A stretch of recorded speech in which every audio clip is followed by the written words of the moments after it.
JD తాయారుని రెచ్చగొట్టాలనే విక్కీని ఎలా చిత్రహింసలు పెట్టారో అడుగుతూ ఉండగా డాక్టర్ వివరంగా చెప్తూ రాడ్తో బలంగా కొట్టారని, ఎముకలు నుజ్జునుజ్జయ్యాయని, అంతేకాదు ఇంకా పగ తీరక అతను బ్రతికున్నప్పుడే అతని సెన్సిటివ్ పార్ట్స్ని కత్తితో కోసేశారని చెప్తూ ఉండగా తాయారు వినలేక చాలా బాధపడుతూ ఉంటుంది.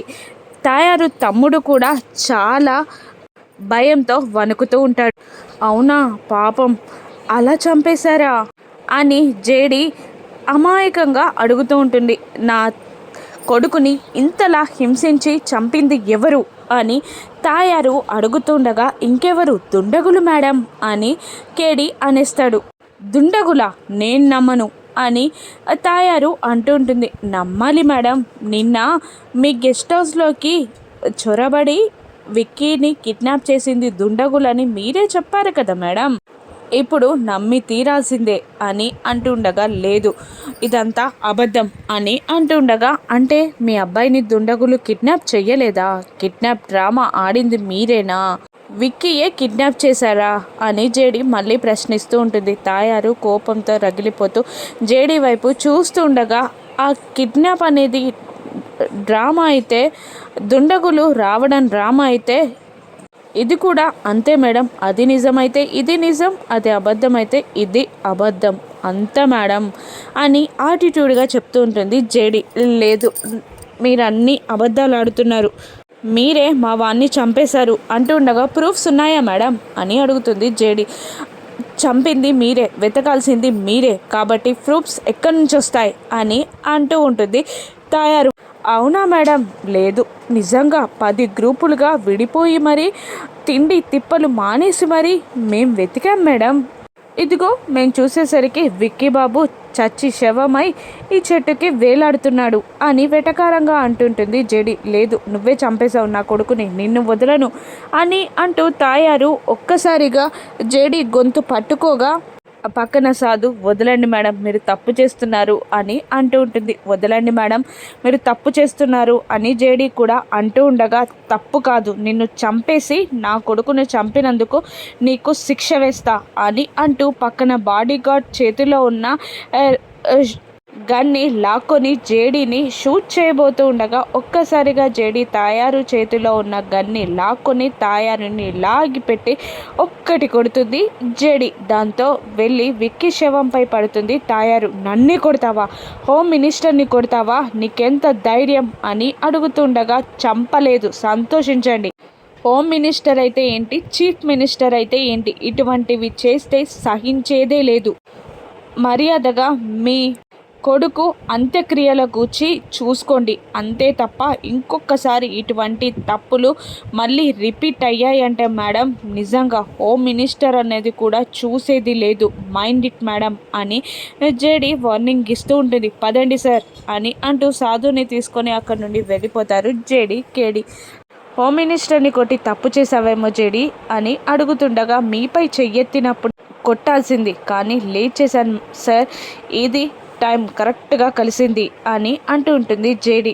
ఓకే, మిమ్మల్ని ఏం చేయలేకపోయినా మీ కుటుంబ సభ్యులని టార్గెట్ చేయవచ్చు, కాస్త జాగ్రత్తగా ఉండండి అని అంటూ, మీ చెల్లిని సంధ్యని ఇలా చేసినందుకు భలే ప్రతీకారం తీర్చుకున్నట్టున్నారు కదా, ఇట్స్ ఆల్ రైట్ అంటూ సాధు చెప్పగానే, అలాగే సార్ అంటారు జేడి కేడి. నిన్ను వదలను జేడి అని తాయారు అనుకుంటుంటుంది. మరోవైపు రాత్రిపూట ఇంట్లో అందరూ డిన్నర్కి కూర్చోగా, దాత్రి వడ్డిస్తుండగా, కేదార్ ఎక్కడా అంటుండగా, వస్తున్నాడు వదినా అని చెప్తుంటుంది. అప్పుడే శ్రీవల్లి కౌశికి రూమ్ నుండి బయటికి వస్తూ, బాబు పడుకున్నాడక్క అని చెప్తూ ఉంటుంది. రా కూర్చో అని అంటూ ఉంటుంది. డైనింగ్ టేబుల్ పైన కౌశికి, భోజనం చేస్తున్నారా? నాకు చాలా ఆకలిగా ఉంది అని కూర్చోబోతూ ఉండగా, ఇది సుహాసిని కూతురని తెలిసాక నా కొడుకు ఆస్తిని లాక్కోవడానికి వచ్చినట్టు అనిపిస్తుంది అంటూ శ్రీవల్లి కూర్చోబోతుండగా కింద పడేలా నెట్టేస్తుంది వైజయంతి. దాంతో అప్పుడే అక్కడికి వస్తున్న కేదార్ కింద పడిపోయిన శ్రీవల్లిని పైకి లేపి, ఏంటమ్మా అలా పడిపోయావు అని అంటుండగా, నేను పడిపోలేదన్నయ్య, ఆ అమ్మగారే నన్ను నెట్టేశారు అనడంతో, ఏంటి పిన్ని ఇది అని కేదార్ వైజయంతిని నిలదీస్తూ ఉండగా, అది అర్హత లేని వాళ్ళు, అనాథలు వచ్చి నా పక్కన కూర్చుంటే కూర్చోబెట్టుకుంటానా?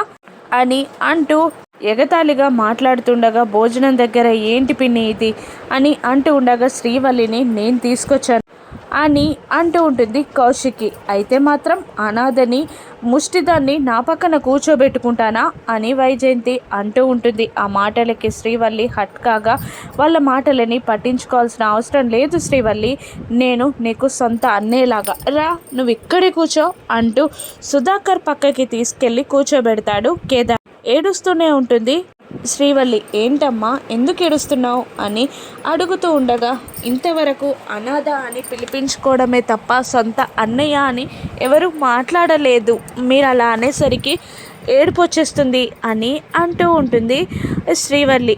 అలా అంటే ఏడవడం ఎందుకు, అలాగే అనుకో అంటూ వడ్డిస్తూ ఉంటుంది జగదాత్రి. ఇంకేంది, తినండి తినండి, ఇద్దరు అన్న చెల్లెళ్ళు కలిసి తినేయండి అని జగదాత్రి సరదాగా అంటూ ఉంటుంది. కానీ శ్రీవల్లి బుక్క ఎత్తేలోపు కావాలనే వైజయంతి ఇంకా అవమానిస్తూ చీచి నెట్టేసినా కూడా సిగ్గు లేకుండా తింటుంది.